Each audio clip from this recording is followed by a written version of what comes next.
section 1 of chapter 11, looking at sequences, and soon we're going to be looking at some series here.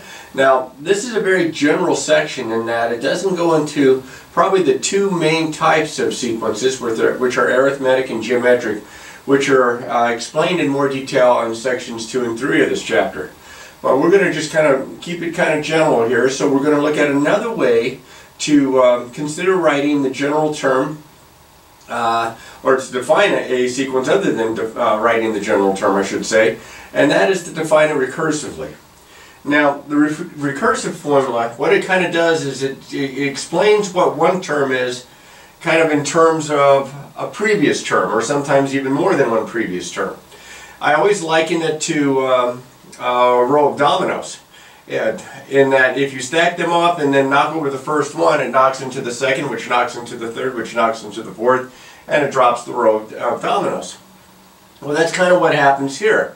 We start with an initial term, or sometimes two initial terms, and then we use that to get the next term, and we use that to get the next term, and we use that to get the next term, and on down the line.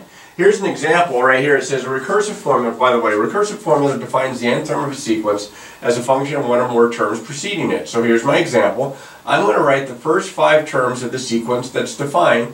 That c sub 1 is 5, and that c sub n is 3 times c sub n minus 1 minus 4. Now c sub n minus 1, that means by this subscript it's the one right before this one. Now you have to have a starting point. You have to have that first domino to knock over, and that's where they give me c sub 1. So see, c sub 1 is 5, c sub 2 would be, going to here, 3 times c sub 1, the term in front of it, minus 4. So that's 15 minus 4, that's 11.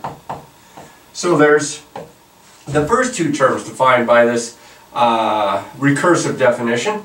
And so the third term would be equal to 3 times the second term, the term in front of it, minus 4. So that'd be 3 times 11 minus 4, which is 33 minus 4, which is 29. So there's the third term. Again, you have to have that first domino that knocks into the second domino, that knocks into the third domino when you're defining something recursively like this. C sub 4 is 3 times c sub 3, the term in front of it, which would be 29, minus 4. 3 times 29 is 87 minus 4, so I have 83. And the last term, because they wanted the first 5 terms, this is the first one right here, that counts as the first. C sub 5 is equal to 3 times c sub 4, so that's 3 times 83 minus 4. Well, 3 times 83 is 249. 249 minus 4 is 245. And there are my first 5 terms. I can write them out here like this: 5, 11, 29, 83, 245. Now, the bad part about this is when it's defined recursively, is if they wanted like the 100th term or the 1000th term, because you'd have to go through each one of these steps to get there, and that would take a long time, especially with the multiplication that you have involved here, even with a calculator. Perhaps the most famous sequence that's defined recursively is Fibonacci sequence. And Fibonacci sequence says that the first term is 1, the second term is 1, and the third term, or the nth term, would be the sum of the 2 previous terms. So you just add up to 2 terms before. That's why they have to give you 2 initial terms here, so that you can find the third one, because the third one would be the first one and the second one. So you can see here, here's the first one, here's the second one. The third one is the sum of these 2 terms. That'd be 1 and 1 is 2.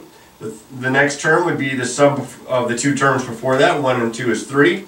The next term here, 5, would be the sum of the 2 terms before that, and so on. And you say, well, what's the big deal about Fibonacci sequence? Well, when you study a little bit more math, you'll see some tie-ins with the Fibonacci sequence, some things that occur in nature. The golden ratio, which you may have studied a little bit in your geometry days. Lots of interest. You know, you got a couple hours to kill, then Google the Fibonacci sequence and do some reading on it. It gets kind of interesting, and it's a lot more involved in mathematics than you might expect. Alright, now, one of the things that they love to do with the terms of a sequence is they like to write the terms in terms of powers and also in terms of factorials.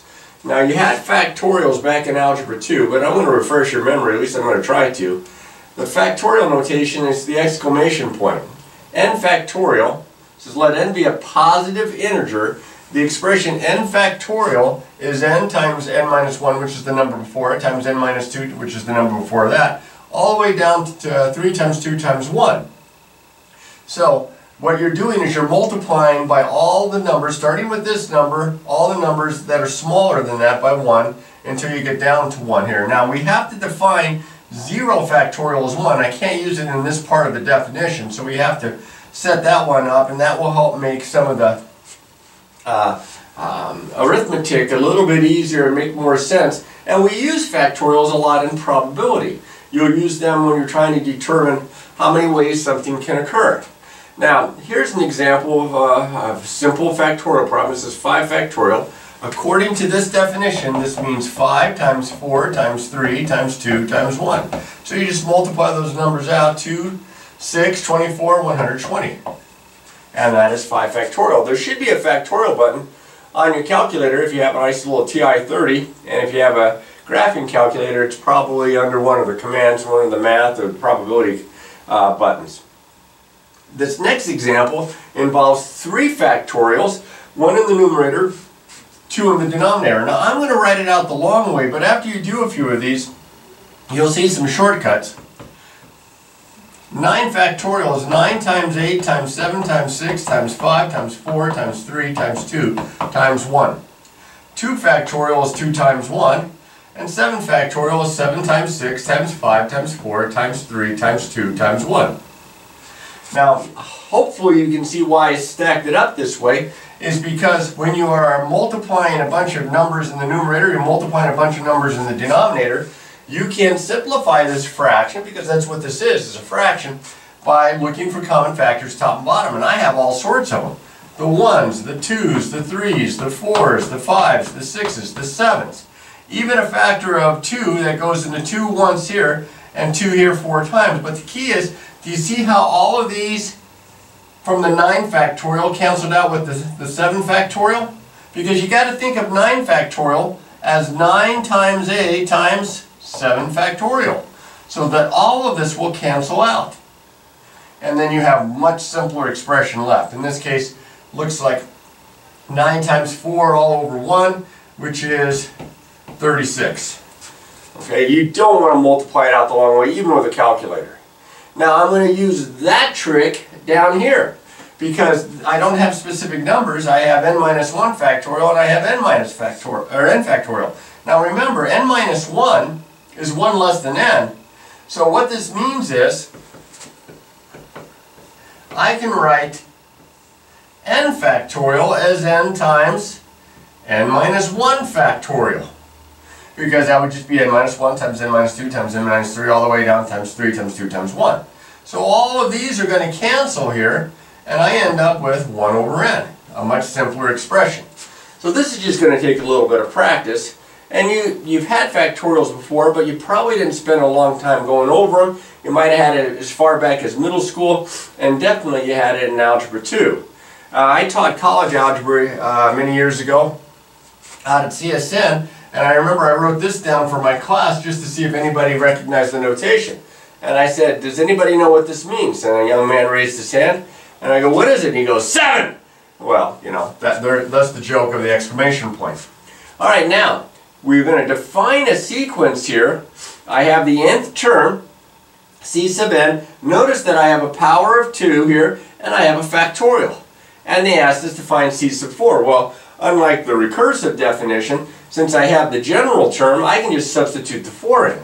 So c sub 4 is equal to 2 to the 4th all over 4 plus 1 factorial. So this is 2 to the 4th is 16. This is 5 factorial. I just said 5 factorial up here was 120, so this is 16 over 120. And I can divide top and bottom by 8, looks like. 8 goes in the top twice, 8 goes in the bottom 15, and my answer is 2/15. And that would be the 4th term of this sequence defined this way.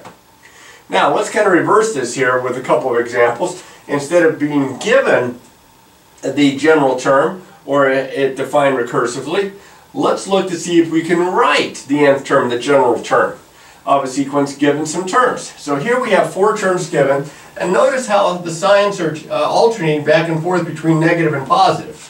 So if I'm going to write the general term, I'm going to call it a sub n. I know that I'm going to have negative 1 raised to a power.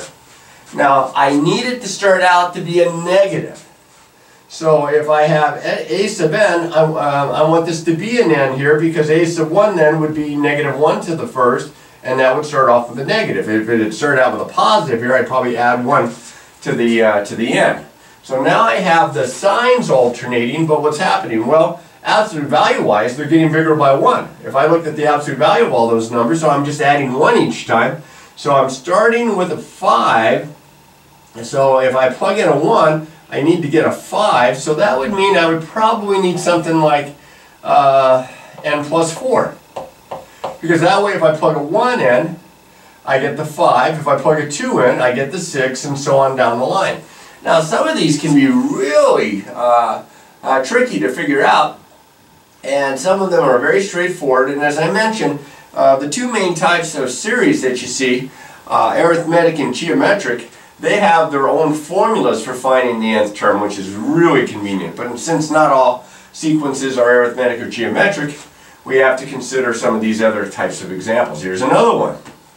Now I notice that my numerator, as I look at these first 4 terms here, my numerator, I'm multiplying by 1 more the next number each time. That looks like a factorial. So if I have in the numerator, if I have n factorial, see if I plug a 1 in, 1 factorial is 1. If I plug a 2 in, 2 factorial, 1 times 2, and so on. I think I've got my numerators lined up here for a sub n. So now I want to figure out, how do I get my denominators? Well, my denominators are powers of 3. So what I'm going to do here, this is 3 to the first, 3 to the second, 3 to the third, 3 to the fourth. I'm going to have 3 to the n. Because that way if I substitute 1 in, 1 factorial over 3 to the first. If I plug 2 in, 2 factorial over 3 to the second, and it works my way on down. So you can get good at these if you practice it enough, and definitely going to give you some problems to be practicing on. Now, I'm going to just mention this and then kind of lead into it into the next video here.